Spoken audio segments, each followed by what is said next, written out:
괴테는 이런 말을 했습니다. 탈피하지 못하는 뱀은 죽는다.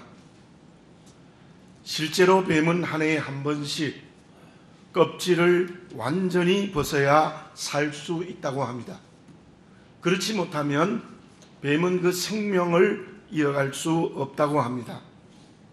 왜냐하면 껍질에 있는 모든 상처와 낡아서 몸을 진택하지 못하기 때문에 새로운 피부를 입어야 하기 때문이라고 합니다. 실제로 뱀이 심한 병에 걸려서 힘이 없거나 쥐약 먹은 쥐를 먹으면 껍질에 독이 생겨서 껍질을 벗지 못한다고 합니다. 그렇게 되면 그 뱀은 살 수 없다고 합니다. 미물의 동물도 껍질을 벗어야 새로운 일년을 살게 되는 것입니다. 그것은 사람도 마찬가지입니다. 물론 사람은 실제로 껍질을 벗지 않지만 벗어야만 새로워지고 살아갈 수가 있습니다. 계속되는 일상의 잘못된 습관이나 죄, 잘못된 것에 중독되어 있는 것들, 그것을 온전히 벗어버려야만이 사람이 제대로의 인생을 걸어갈 수 있다고 말을 할 수 있습니다. 더군다나 믿음을 가지고 살아가는 저와 여러분, 믿음을 가지고 살아가는 우리들은 어떠해야 되겠습니까? 오늘 본문의 말씀 44절에 보면 나는 여호와 너희의 하나님이라 내가 거룩하니 너희도 몸을 구별하여 거룩하게 하고, 그러한 말씀이 있고 45절에 보면은 내가 거룩하니 너희도 거룩할지어다, 그러한 말씀이 기록되어져 있습니다. 성도는 이름처럼 거룩해져야 된다는 것입니다. 어떻게 거룩해져야 되는 거죠? 하나님처럼 거룩해져야 된다는 것입니다. 하나님이 도대체 어떤 분이시고 하나님의 거룩이 어떤 거룩입니까? 죄는 게르케고 오르는 하나님의 거룩성을 우리와 하나님과의 차이가 바로 질적인 차이가 있다, 그렇게 말했습니다. 인간의 언어로 다 말할 수 없을 정도로 하나님과 피조물, 하나님과 사람은 완전히 다릅니다. 우리가 시간적인 존재라면 하나님은 영원하십니다. 우리가 한계를 가지고 있다면 하나님은 전능하신 존재입니다. 인간의 언어로 다 말할 수 없을 정도로 하나님은 우리와 완전히 구별된 거룩하신 분이십니다. 우리가 어떻게 거룩해져야 된다고요? 하나님처럼 세상 사람과 완전하게 구별되어져야 됩니다. 하나님이 나와 구별된 것처럼 우리는 세상 사람과 완전하게 구별된 거룩한 사람이 되어야 된다는 거예요. 그 거룩은 우리의 인격과 삶이 하나님의 뜻대로 움직여야 됩니다. 어떻게 해요? 온전히. 우리의 인격과 삶이 온전히 하나님의 거룩함을 닮아서 세상 사람과 완전하게 구별되어야 된다는 거예요. 그런데 그것이 결코 쉽지 않습니다. 죄성을 가지고 살아가는 저와 여러분들은 하나님의 뜻이 아닌 인격이 형성되어져 있습니다. 하나님의 뜻이 아닌 삶을 저절로 살게 되어져 있습니다. 어떻게 해야 되겠습니까? 뱀이 껍질을 벗듯이 하나님이 뜻이 아닌 인격과 삶의 껍질을 완전히 벗어버려야 됩니다. 그때서야 우리는 하나님처럼 거룩한 세상 사람과 온전히 구별된 거룩성이 출발되어진다고 말을 할 수 있습니다. 로마서 13장 12절에 이러한 말씀이 있습니다. 밤이 깊고 낮이 가까웠으니 그러므로 우리가 어둠의 일을 벗고 빛의 갑옷을 입자. 누가 거룩한 사람입니까? 빛의 갑옷을 입는 사람인데 그 빛의 갑옷을 입는 사람이 누구입니까? 그 사람은 어둠의 일을 완전하게 벗어버리는 것입니다. 저와 여러분, 지금 하나님의 뜻이 아닌 어둠의 일이 내게 없습니까? 오늘 이 예배를 드리면서 그것을 벗어버리시기를 바라겠습니다. 그래야 하나님처럼 거룩하게 될 수 있다는 거예요. 그 거룩함이 어떻게 가능하겠습니까? 내 결단으로 가능하겠습니까? 윤리나 도덕의 힘으로 가능하겠습니까? 사상이나 이념으로 가능하겠습니까? 그것으로는 결코 온전히 어둠의 일을 벗어버릴 수 없습니다.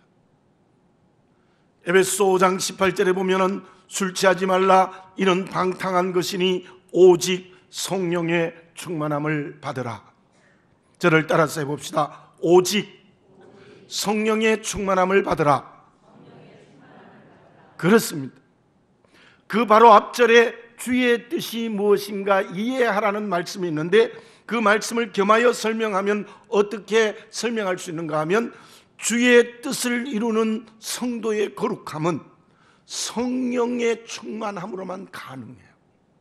성령의 능력으로만 가능하다는 것입니다. 내 전 인격이 성령의 감동을 받아 말씀이 들리어야 합니다. 그 말씀에 순종해야 됩니다. 그 말씀이 삶이 되어야 됩니다. 그때서야 우리는 거룩하게 되는 것입니다. 남유다 왕이었던 요시야 왕은 즉위 18년에 성전을 수리하다가 율법책 하나님의 말씀을 발견합니다. 그 말씀을 읽으면서 그는 먼저 스스로 성령에 감동되어 제에 앉아 깊이 회개합니다. 성령의 감동으로 말씀이 들려진 겁니다. 말씀이 그를 뒤집어지게 한 겁니다. 그리고는 우상을 완전히 제거했습니다. 말씀대로 온 백성을 모아 이 율법책을 낭독하고 이 말씀을 순종하라고 하면서 백성들과 언약식을 거행하는 것입니다. 원래 우리 교회 표어가 성령으로 거룩해지는 교회, 내가 성령으로 거룩해져야 합니다. 우리 교회 공동체가 성령으로 거룩해져야 됩니다. 우리의 가정과 직장과 사업과 이웃과의 만남이 성령으로 거룩해지는 모습으로 그들에게 나타나야 됩니다. 우리가 정말 성령이 우리를 감동시켜서 말씀이 들려져서 어둠의 일을 벗어버리는 역사가 일어날 때에 성령으로 거룩해질 수 있습니다. 한 사람도 구경꾼이 없이 우리 모두가 다 우리 아버지 하나님처럼 세상 사람과 완전히 구별된 거룩한 사람이 되기 위해서 성령의 감동으로 말씀을 듣고 그 말씀이 내게 어둠의 일, 잘못된 죄의 습성과 모든 세속적인 것을 완전히 벗어버리는 역사가 우리에게 일어나야 될 줄로 믿습니다. 그러면 성령으로 거룩하게 되기 위하여 그 성령으로 거룩하게 되는 출발과 바탕과 기초와 뿌리는 무엇이겠습니까? 성령으로 거룩해지는 뿌리가 우리에게 무엇이겠습니까? 지난 주간에 어떤 분이 읽으라고 권하는 책을 읽었는데 제가 단숨에 다 읽었습니다. 왜 그 책을 그렇게 단숨에 읽었는가 하면은 어떤 분이 33년 3개월 동안 직장 생활을 하면서 실제로 일어난 얘기를 글로 썼기 때문입니다. 그는 대학에서 간호학을 전공하고 졸업하자마자 강원도의 어떤 산골에 보건소로 자원해서 갔습니다. 그곳에서 33년 3개월을 마치고 이제 퇴직을 했는데 참으로 많은 일들이 있었습니다. 산골 사람들이 죽으면 시신을 덮을 물건이 없어요.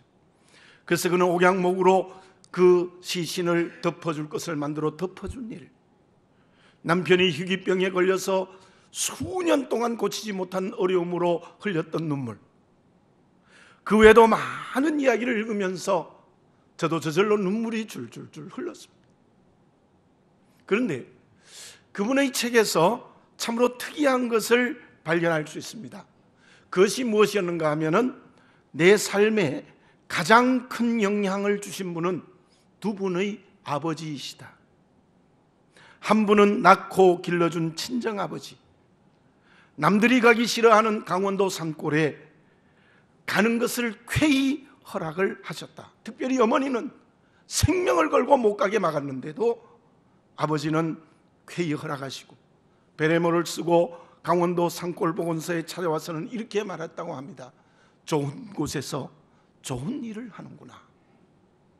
그리고 또 한 분은 평생 교직에서 교장으로 은퇴하신 시아버지시죠. 실수나 잘못이 분명했음에도 불구하고 질책보다는 위로와 격려를 해 주신 시아버지, 너무나 고맙고 감사하다는 글을 썼습니다. 참으로 감동이 되어졌습니다. 친정 아버지의 관계가 온전히 열려지신 딸이었습니다. 시아버지의 관계도 정말 잘 열려진 며느리였습니다. 아마 그래서 그는 33년 3개월 동안 시골에 있는 강원도 산골에 있는 보건소장으로서의 근무를 하면서 행복했을 것이다. 그러한 생각을 해봤습니다. 사람에게 소중한 것은 누구와 교제를 하느냐, 누구의 영향을 받느냐, 누구를 사랑하느냐에 따라서 그 인생의 방향과 삶의 내용이 달라집니다. 성령으로 거룩해지는 그리스도인, 성령으로 구별된 교회 공동체는 누구와 교제하고 누구의 영향을 받고 누구를 사랑하며 살아야 가능하겠습니까? 본문의 말씀 44절, 45절 전부를 제가 다시 한번 봉독해 드립니다. 나는 여호와 너희의 하나님이라. 내가 거룩하니 너희도 몸을 구별하여 거룩하게 하고 땅에 기는 길짐승으로 말미암아 스스로 더럽히지 말라. 나는 너희의 하나님이 되려고 너희를 애굽 땅에서 인도하여 낸 여호와라. 내가 거룩하니 너희도 거룩할지어다. 거룩하기 위해서 땅에 기는 길짐승으로 말미암아 스스로 더럽히지 말라. 자, 이 말씀을 넓게 해석해서 오늘 우리에게 인용을 하면 세속적인 것과 교제하지 말라는 겁니다. 세속적인 것에 영향을 받지 말라는 겁니다. 세속적인 것을 사랑하지 말라는 겁니다.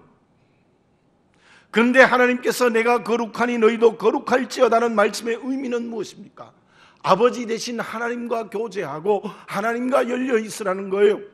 하나님의 영향을 받고 하나님을 사랑하라는 것입니다.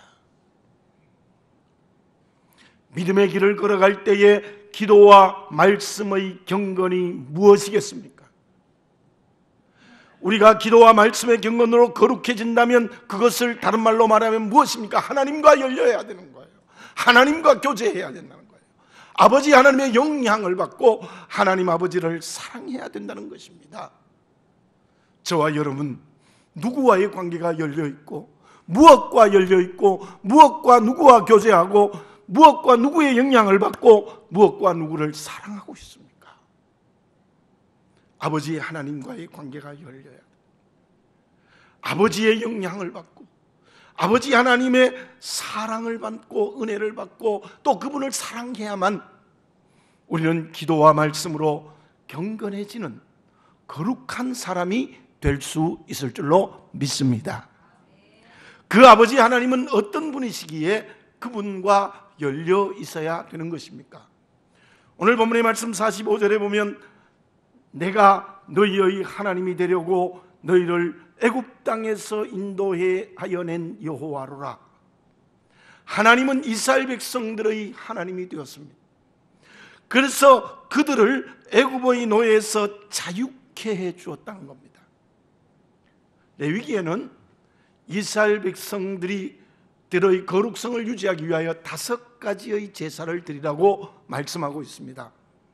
그 중에 5장에서는 속건제가 나오는데 이 속건제는 무엇이냐면 죄를 인정하고 회개하고 그 죄에 대해서 책임을 지라는 것입니다.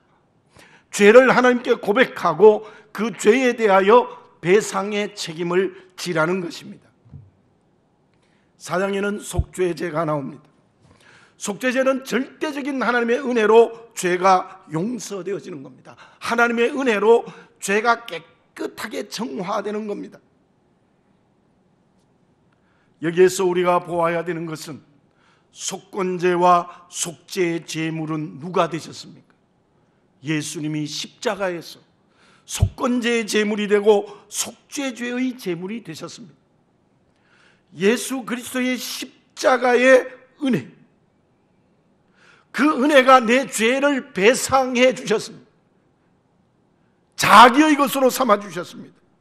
예수님의 십자가의 은혜가 내 죄가 없다고 은혜로 인정해 주신 것입니다. 애굽에서 인도하여 낸 하나님이 그들을 노예에서 자유인이 되게 해주었다면 십자가에서 주님께서 속건제와 속죄제 제물이 됨으로 말미암아 우리를 죄의 노예에서 하나님의 자녀가 되게 해 주신 줄로 믿습니다. 주님의 십자가의 은혜로 우리는 하나님과의 관계가 열려졌다는 거예요. 하나님과 나와의 관계가 아버지와 자녀의 관계가 되어졌다는 거예요. 그래서 하나님을 닮아가서 거룩하고, 그래서 하나님의 영향을 받아 거룩하고, 그래서 하나님을 사랑하여 거룩하게 되는 것입니다.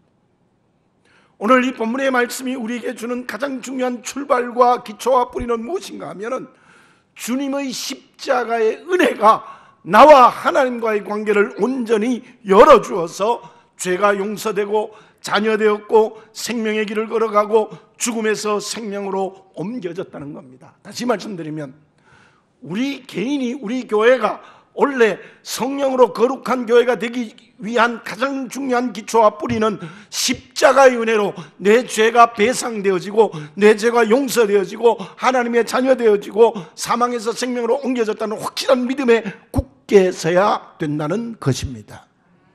다른 것 위에 서면 안 됩니다. 앞에서 말씀드렸듯이 무슨 도덕적 힘이 뿌리가 아닙니다. 사상이나 철학의 힘이 아닙니다. 내 결단도 어떤 의미에는 이 믿음 위에가 아니면 아닙니다. 누가복음 15장에 나오는 둘째 아들을 한번 보십시오. 이 둘째 아들은 아버지를 떠났을 때 그는 누구와 교제를 했습니까? 누구의 영향을 받았습니까? 누구를 사랑했습니까? 아버지를 떠난 둘째 아들은 세상의 쾌락에 취했습니다. 이제 아버지의 관계는 끊어져 버렸습니다. 세상의 영향을 받고 세속을 사랑하고 세속과 교제하고 세속 사람과 열려 있었습니다. 그래서 그는 돼지집에서 저주받은 길을 걸어갔습니다. 그러다가 그는 아버지 앞으로 돌아왔습니다. 하늘과 아버지께 죄를 지었사오니 나는 감히 아버지의 아들이라고 말할 수 없습니다라고 아마 펑펑 울며 회개했습니다. 그때 그 아들은 아버지의 관계가 열렸습니다. 아버지의 관계가 교제되어졌습니다. 그때 아버지는 아무 조건 없이 그를 아들로 삼아주십니다. 아마 그 후에 일은 기록되지 않았지만은 그 후로 이 둘째 아들은 아버지와 교제하고 아버지의 일을 하고 아버지의 영향을 받고 아버지를 사랑하며 살아갔을 것입니다. 주님의 은혜의 십자가에 굳게 선 믿음, 그것이 우리에게 분명해야만 하나님과의 관계가 열려질 수 있다는 것을 우리는 기초와 뿌리로 생각해야 됨을 잊지 않는 말씀이 되어야 할 것입니다. 그런데 여기서 한 가지 또 알아야 될 것은 주님의 십자가의 은혜로 성령으로 말미암아 거룩해지기 시작했다면 우리의 무엇이 거룩하게 되는 겁니까? 우리의 영이 거룩해집니다.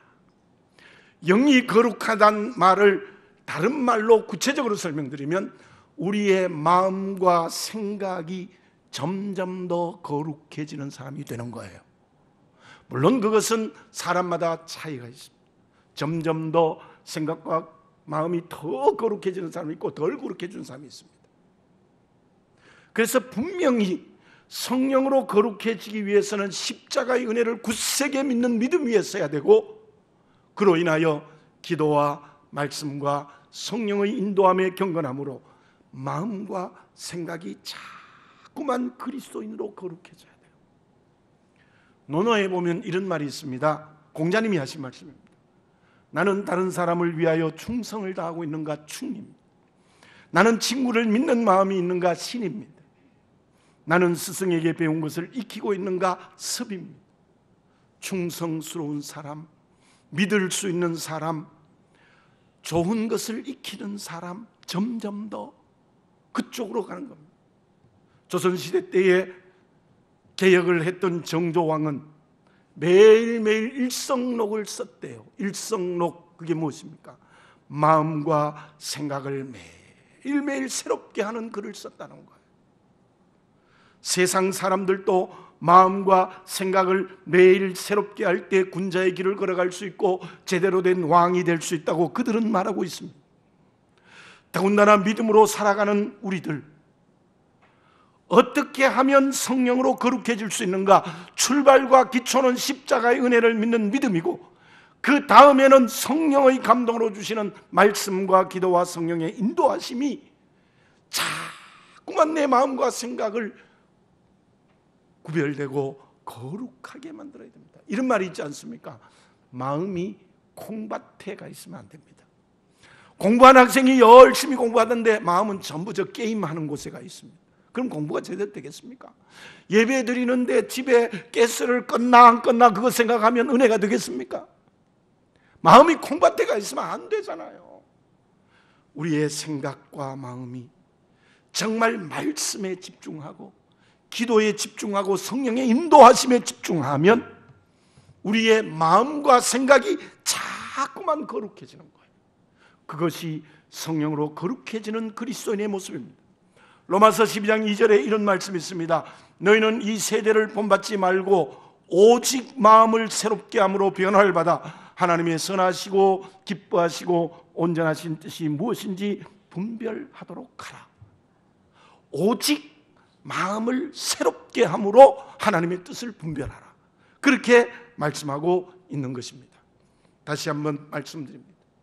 성령으로 거룩해지는 개인이나 교회가 되기 위해서는 그 기초야 뿌리는 십자가의 은혜를 믿는 믿음입니다.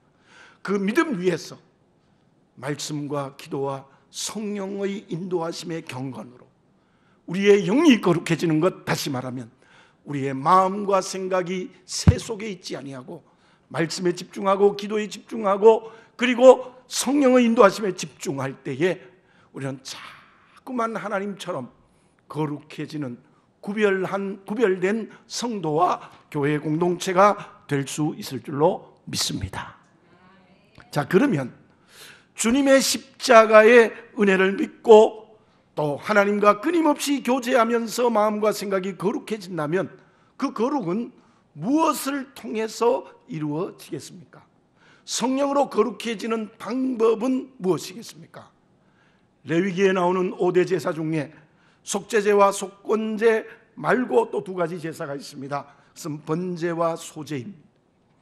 번제와 소제도 물론 그 제물은 십자가를 상징하고 있음에 틀림이 없습니다. 그런데 2장에 나오는 소제는 사람의 수고로 준비한 것들 중에서 가장 좋은 것을 하나님께 드리는 제사, 유일하게 곡식을 드리는 제사입니다.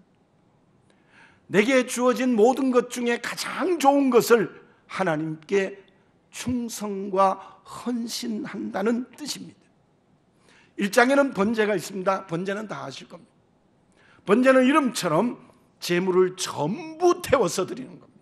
온전히 태웁니다. 무슨 말입니까? 나의 전부를 하나님께 드리는 겁니다. 그렇다면 앞에서 말씀드린 것처럼 거룩하게 되기 위하여 소극적인 것은 하나님의 뜻이 아닌 것을 버려야 됩니다. 그러나 적극적으로 말씀을 드리면 소제와 번제를 하나님께 드려야 되는 겁니다. 무슨 말입니까?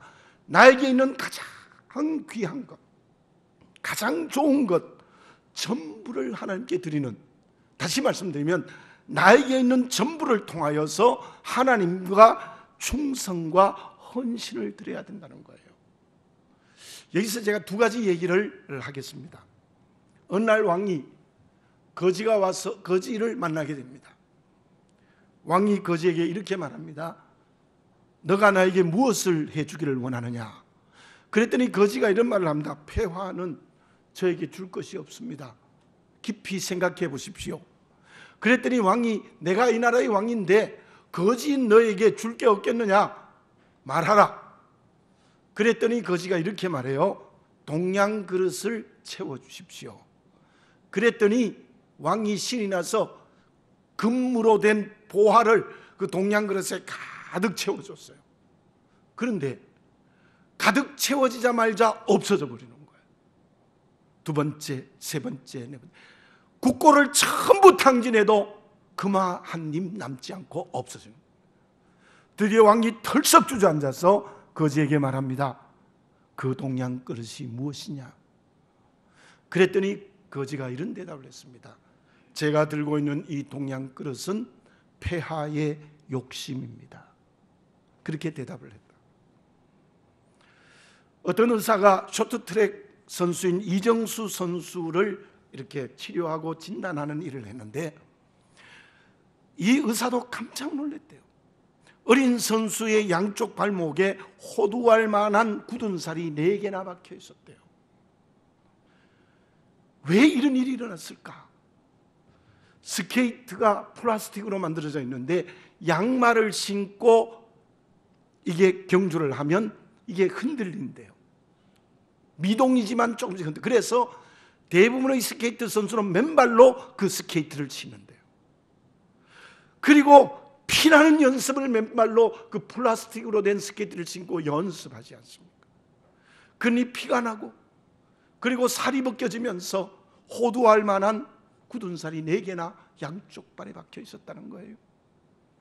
근간에는 남자들의 쇼트트랙 선수의 성적이 별로 좋지 않습니다. 여성들은 그래도 어느 정도 하는데.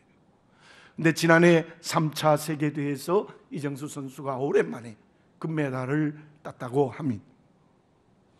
정말 피나는 훈련을 해서 그렇게 아름다운 열매를 맺는 운동선수의 모습도 볼 수 있습니다. 어떻게 하면 하나님의 뜻이 아닌 것을 버릴 수 있을까요? 어떻게 하면 하나님의 뜻을 내 마음의 그릇에, 삶의 그릇에 가득 채울 수 있을까요? 그것은 나의 전부를 하나님께 헌신하고 충성하는 데까지 가야 돼요. 여러분들, 내게 있는 어떤 것도 내 것이 되면 안 돼요. 정말 거룩해지는 정점은, 하나님처럼 거룩해지는 정점은, 그리스도에게까지 자라는 그 정점은 내 전부가 하나님께 충성되고 헌신된 소재와 번제를 드릴 때입니다. 그게 하루아침에 되겠습니까? 내 마음의 욕심의 그릇을 비우는 훈련을 해야 합니다. 내 마음에 하나님의 뜻을 채우는 훈련을 해야 됩니다. 피나는 훈련이 필요합니다. 바울이 말했지 않습니까? 육체의 연습은 약간의 유익이 있으나 경건의 훈련 연습은 이 생과 내 생에 유익하다 그랬습니다. 십자가의 은혜로 구원받아 하나님의 자녀 되었다는 것만으로 절대로 거룩해질 수 없습니다. 십자가의 은혜로 구원받았다는 그 기초와 뿌리는 거룩의 출발입니다. 이제 내 마음에 있는 욕심을 비우고 오직 하나님의 뜻을 채우는 그것은 끊임없는 경건의 훈련으로만 가능합니다. 어쩌면 운동선수보다 더 피나는 훈련을 해야 됩니다. 모세가 어떻게 이스라엘 백성을 출애굽시키는 하나님의 쓰임받는 그릇이 되었을까요? 어떻게 이스라엘 백성들을 저 모압 평지까지 40년 동안 인도하는 하나님이 기뻐하시는 지도자가 될 수 있었을까요? 모세는 성령으로 거룩한 사람이 되었기 때문에, 그 거룩함의 훈련을 제대로 받은 사람이 되었기 때문이에요. 물론 왕궁의 40년도 하나님이 준비하신 훈련입니다. 그러나 더 중요한 것은 40년 동안 왕자의 자리에서 목자가 되는 곤두박질 치는 인생의 40년의 훈련을 받았습니다. 그 훈련을 받으면서 모세는 마음의 욕심을 비웠습니다. 그 마음속에 하나님의 뜻을 채우는 훈련을 통과했기 때문에 그는 이스라엘 백성을 출애굽시키는 지도자가 될 수 있었던 것입니다. 바울이 어떻게 로마에까지 복음을 증거하는 지칠 줄 모르는 주님의 증인이 될 수 있었을까요? 그는 갈라디아서 1장 17절 18절에서 바울은 이렇게 고백합니다.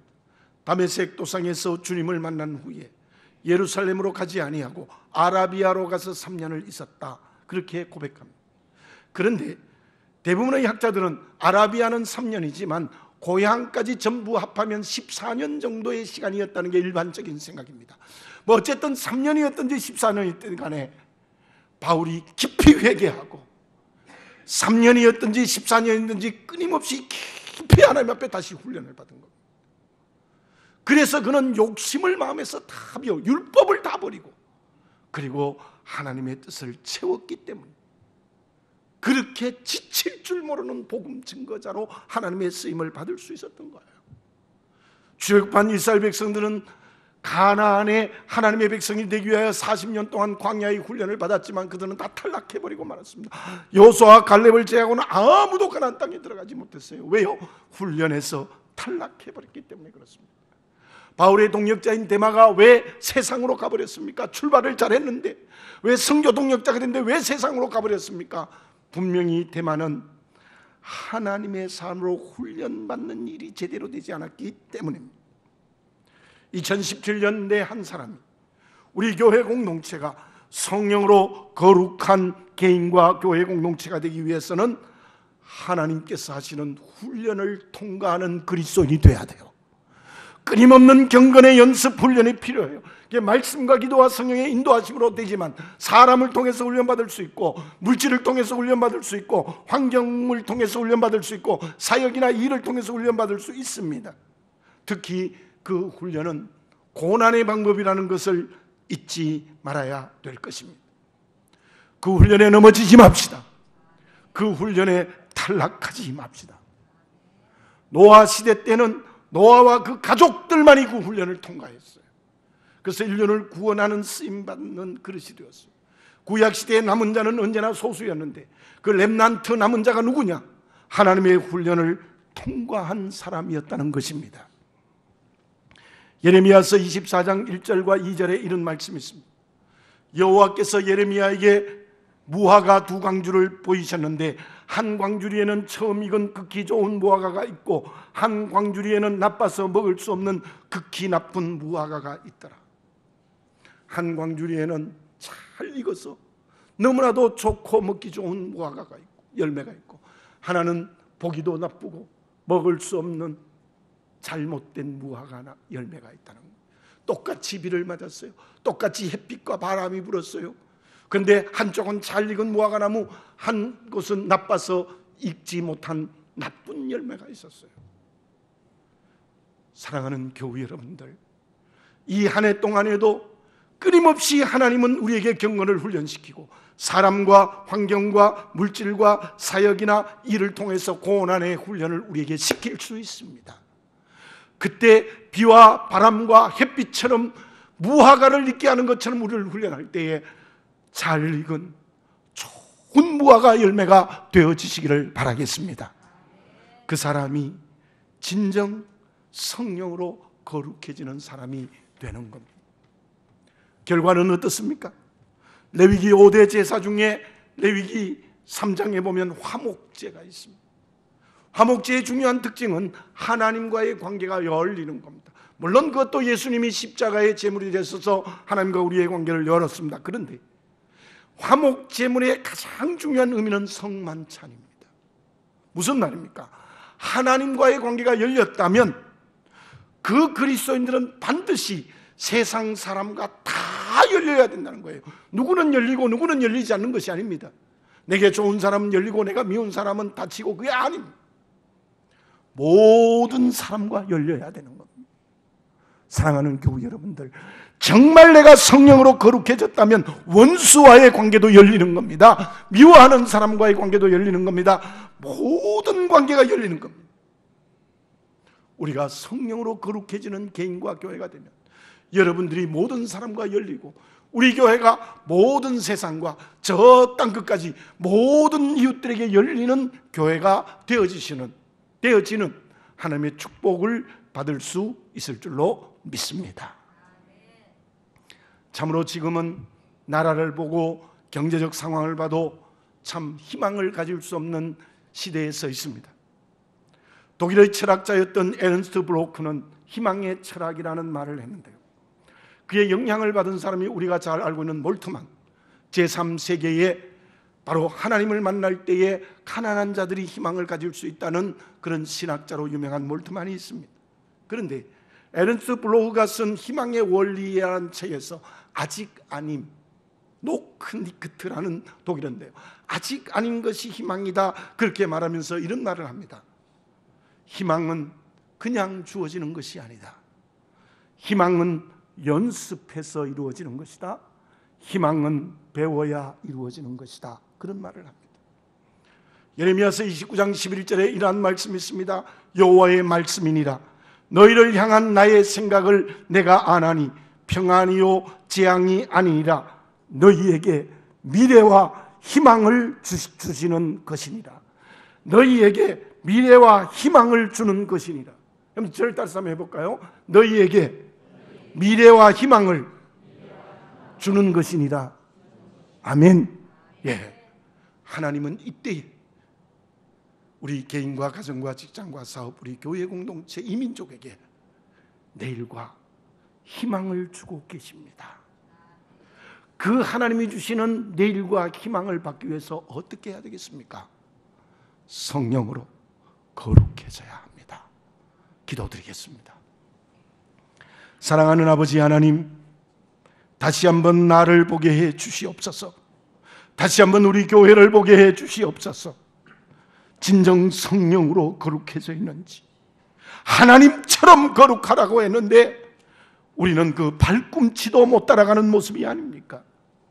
주여, 내 욕심의 그릇을 온전히 비워서 내 마음과 생각 속에 하나님의 뜻을 가득 채우는 성령으로 거룩해지게 하여 주시옵소서. 그것이 이루어지기 위하여 끊임없는 경건의 훈련, 사람과 환경을 두어서 훈련을 잘 통과할 수 있는 저희들이 되게 해주셔서 가장 먼저 내가 성령으로 거룩해지고 그러한 모인 우리 교회 공동체가 거룩해져서 가까운 이웃, 멀리 있는 이웃, 저 베트남, 스리랑카, 중국, 필리핀, 저 세계까지 다 열려있는 우리 개인과 교회 공동체가 될 수 있도록 하나님 축복해 주시옵소서. 주여, 올해 우리 교회 공동체가 성령으로 거룩해지게 하여 주시옵소서. 예수님의 이름으로 기도드립니다. 아멘.